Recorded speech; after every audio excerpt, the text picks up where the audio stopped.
There's never been a better time to be alive. Think about it. We live in the most comfortable society in history. All of our basic needs are met. Food, water, shelter. We can access almost any product at the touch of a button and have it arrive the very next day. We can have food cooked and brought to our doorsteps, ready to eat. And we have more options when it comes to entertainment than ever before. You don't even need to experience the discomfort of waiting a few minutes in a line at the shop or waiting for your train to reach its destination. You don't even need to be alone with your thoughts, unstimulated when you're on the toilet. And that's because since approximately 2013, we have carried with us at all times a device bursting with entertainment and bursting with distraction. So if things are so great, why do so many men feel numb, restless?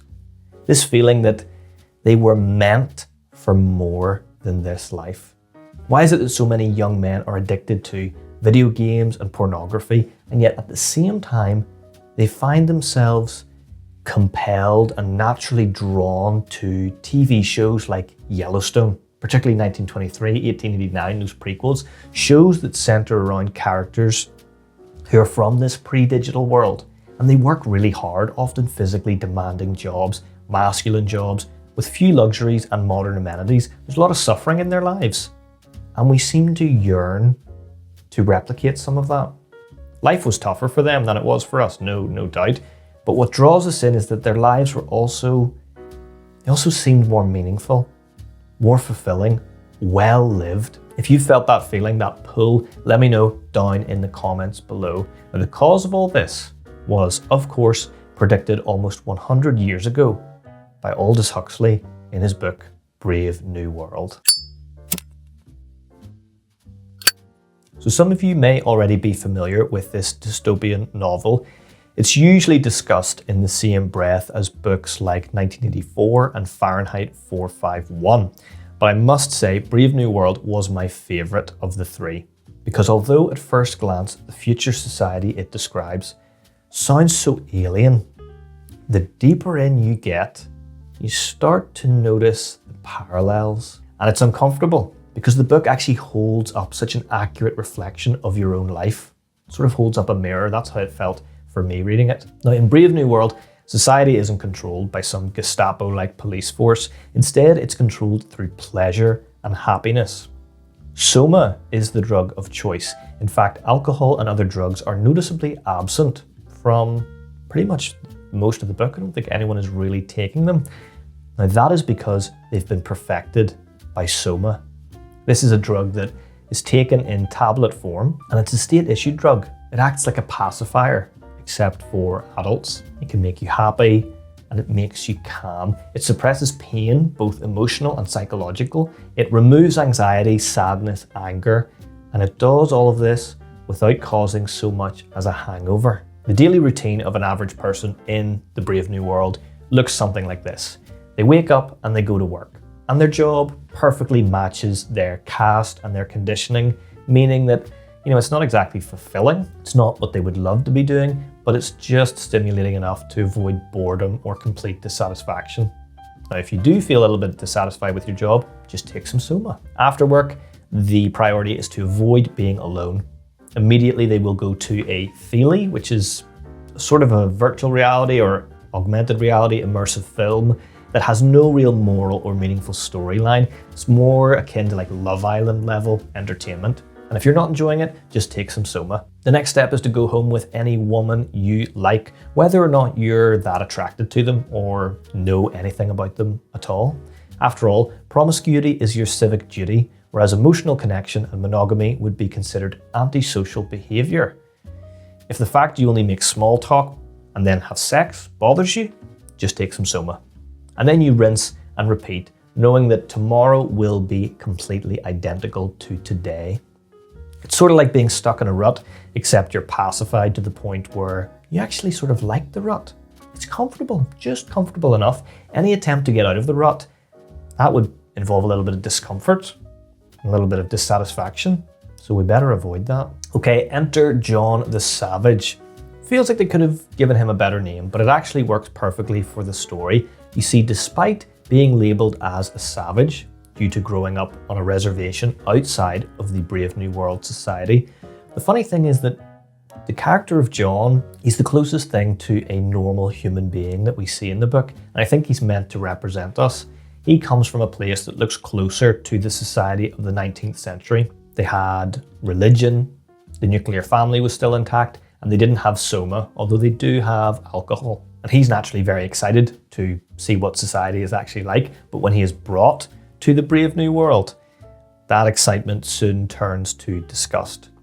He actually physically vomits when he learns that humans aren't born, but they're made in bottles in a factory as part of an assembly line. Some people are withheld nutrients and become stunted during that embryonic period, and that's on purpose so that they can become the lower caste members of society, the deltas and the epsilons, and carry out manual labour and menial work. But the things John finds most disturbing and most disheartening is the fact that despite coming into contact with a few classical works of literature on the reservation, I think it's mainly Shakespeare that he reads, here in society, the library consists only of reference books. Non-fiction. Films are shallow, purely for entertainment. They have no deeper meaning behind them. They don't say anything real. There's no moral of the story. And his ideas about love are crushed when the woman that he loves throws herself at him before ever having a real conversation together. Because after all, that's her civic duty. Now, John correctly identifies soma as being at the heart of the problem, and in his anger, he decides to set the people free. So he heads down to where the daily soma rations are being handed out, takes control and begins disposing of them in front of the masses, explaining to them that it will set them free from this chemical pacification. One of my favourite quotes from the book is John proclaiming this. Do you like being babies? Don't you want to be free and men? Don't you even understand what manhood and freedom are? And the partially triumphant battle cry, men at last, men at last. Now, unfortunately, the mob doesn't understand him at all. They've been conditioned all their lives, and this act causes great emotional pain to them, causing a riot to break out before the police ultimately arrive. If you resonate with what I've been talking about so far, then you're on the same path that John the Savage walks in the book. The first step, after all, is recognizing that something is wrong, and I'm sure all men actually feel this, even if they deny it to themselves, or maybe they just couldn't articulate what that feeling meant before. You know, we don't have soma, but many of us are trapped in these dopamine loops, and that can look different for different people.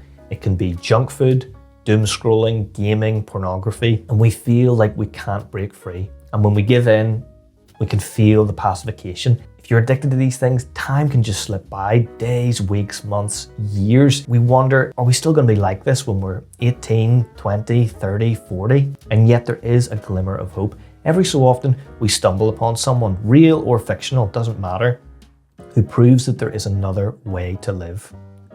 As men, we find ourselves drawn to certain types of media, certain shows, and certain characters. One example that I mentioned before that has the largest following among men is the show Yellowstone, particularly the prequels. Cowboys, why are they such an enduring archetype for men? Why do men love war films? Why is the soldier such an interesting character to us? Why do we sometimes dream of going off to war, of enduring some hardship, going off grid on an adventure, something that changes us? Why do some of us replay video games time and time again where we slay dragons and other monsters? Personally, I believe it's because we're meant for more than just a comfy, entertained existence. Wake up, go to work, come home, watch Netflix and sleep. It's not enough, and it never will be. This is why there has been a rise recently, I've noticed this on YouTube, in videos about replacing your phone with analog tools like a notebook, an old style camera and a watch. You see, this tells me that we know something's wrong. We even know what it is. It's just really hard to do anything about it. Now, subtraction obviously is good. Getting rid of the smartphone or minimizing its influence is great, but replacement is even better. I would recommend, if this is something you are working on as a man, go beyond simply removing the vices from your life. Because if all you do is subtract, then all you're going to be left with are these empty pockets of time, and 100% for the first few weeks of getting rid of those vices, you will ruminate during that empty time about what a mistake it was to get rid of those things. Instead, what I want you to do is sit and think about what matters to you. What are you yearning for? Is it to read more? Or do you want to finally get in shape? Do you want to go camping in the woods? Do you want to learn how to fish, take up a sport, maybe do something creative like start writing? In short, you likely have the desire to live that more fulfilling, that fuller life, to be a three-dimensional person instead of the two-dimensional worker drone that we sometimes feel like. Personally, when I read Brave New World, it held up a mirror to me and I didn't really like what I saw. Since then, I've decided to crack down on the doom scrolling that has crept into my life in the mornings and evenings and to challenge myself a bit more. For me personally, that's reading more and having the drive to engage with other aspects of life, whether that's my physical health through training and eating better, pursuing hobbies like camping and fishing. These are things that for some reason inside me, I just feel this call to go and do something adventurous like that. Even maybe getting into poetry a little bit. Don't expect a video on that anytime soon. But folks, I want to hear from you. Do you resonate with this feeling? Does this feeling make sense to you? Let me know down in the comments below. Have you ever felt drawn to challenge, hardship, or adventure? Why do you think that is? As always, thank you very much for watching, and I'll see you in the next one.